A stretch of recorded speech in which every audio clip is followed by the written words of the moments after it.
Hey guys, welcome back to your own channel. So without wasting any time let's get started. So आज मैं एक नए stock का detail analysis करने वाला हूं जिसका नाम है इन्फोसिस लिमिटेड। ये एक large cap information technology based company है जहां पर आप लो रिस्क लेके एक अच्छा मुनाफा कमा सकते हो। कंपनी के जो फाउंडर है वो एन नारायण मूर्ति है और वो चेयरमैन भी रह चुके हैं। वो बेहद ही उनके लीडरशिप में कंपनी ने फ्रॉम ज़ीरो टू हीरो का रास्ता तय किया है। तो एक बेहद ही अच्छा वेल बैलेंस्ड और एक लार्ज कैप शेयर है। कंपनी ने पिछले 5 सालों में लगभग 112% का रिटर्न दिया है। जैसा कि एक लार्ज कैप कंपनी है जहाँ पर आप रिस्क प्रोफाइल भी यहाँ पर लो है, तो आपको रिटर्न भी थोड़ा सा कम मिलेगा, पर 5 साल में आपका पैसा डबल से भी ज़्यादा हो जाएगा। कंपनी ने अब तक ने कब तक 2000 से अब तक का रिटर्न कमा के आपको दिया है 1580% का, जो कि बेहद ही अच्छा है। कंपनी बीच बीच में बोनस भी देती है।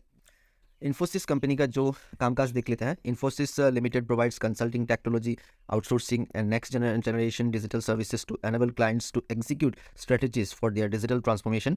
It is the second largest information technology company in India. तो कंपनी यहाँ पर technology, outsourcing, next generation digital service provide करती है अपने क्लाइंट को, जो कि बहुत ही फ्यूचर ओरिएंटेड एक काम है। और कंपनी इंडिया का सेकंड लार्जेस्ट कंपनी है TCS के बाद।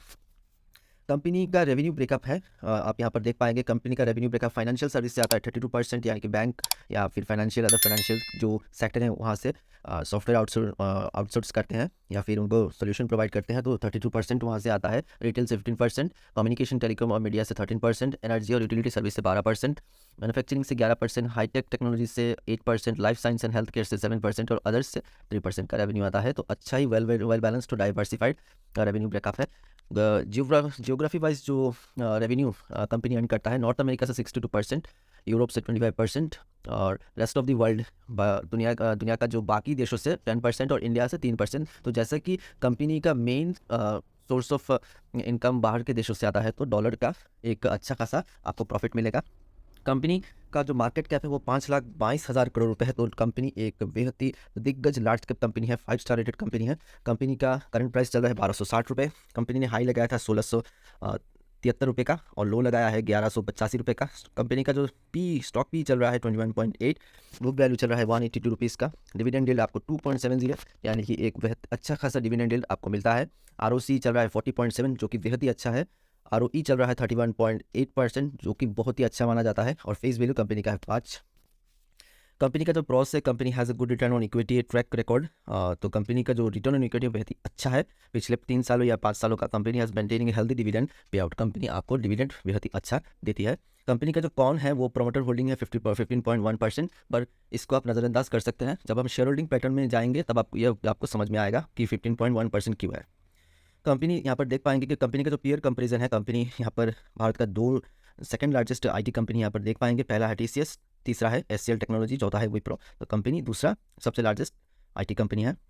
कंपनी का यहाँ पर प्रॉफिट एंड लॉस स्टेटमेंट पर आप देख पाएंगे कंपनी का जो सेल्स कंटिन्यूसली ग्रो हो रहा है, जो कि मार्च 2012 में था 33,734 करोड़, जो कि बढ़कर अब 5 गुना से ज़्यादा हो चुका है, जो कि 1,46,000 करोड़ रुपए तक बढ़ चुका है।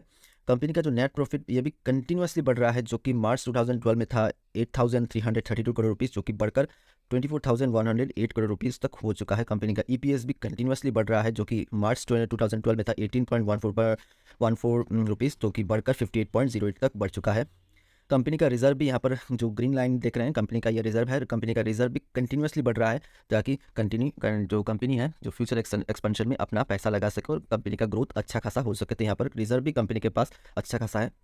यहाँ पर शेयर होल्डिंग पैटर्न हम देख लेते हैं। कंपनी का यहाँ पर प्रमोटर के पास, मालिक लोगों के पास या फिर ओनर या फिर प्रमोटर के पास कंपनी का 15.14% का शेयर है। जैसे कि यहाँ पर FII का आप स्टेक यहाँ पर देख पाएंगे, वो दिखा देता हूँ।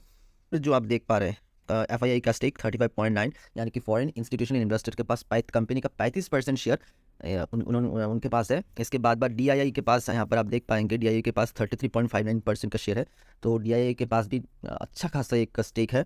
इसके बाद पब्लिक जो हमारे जैसे पब्लिक के पास या फिर अदर जो बड़े बड़े इन्वेस्टर होते हैं उनके पास 15.67% का शेयर है। तो कंपनी एक decent well managed share holding pattern रखता है, जो कि FII और DII के पास मैक्सिमम स्टेक है। तो कंपनी में कुछ फ्यूचर और ग्रोथ पोटेंशियल है, इसीलिए इन FII और DII ने इन्वेस्ट किया है। तो आप भी इस कंपनी पर इन्वेस्ट कर सकते हो। तो इन्वेस्ट करने से पहले प्लीज़ खुद से जांच लीजिएगा, एक बार फिर से इस वीडियो को 2-3 बार देखने के बाद ही इन्वेस्ट कीजिएगा। तो आशा करता हूँ ये वीडियो आपके लिए इन्फॉर्मेटिव रहा हो, तो प्लीज़ इस वीडियो को लाइक कर देना, चैनल को सब्सक्राइब कर देना और इस वीडियो को ढेर सारा शेयर करना ताकि सबको ये वीडियो मिले और सबको ये इन्फॉर्मेशन मिले।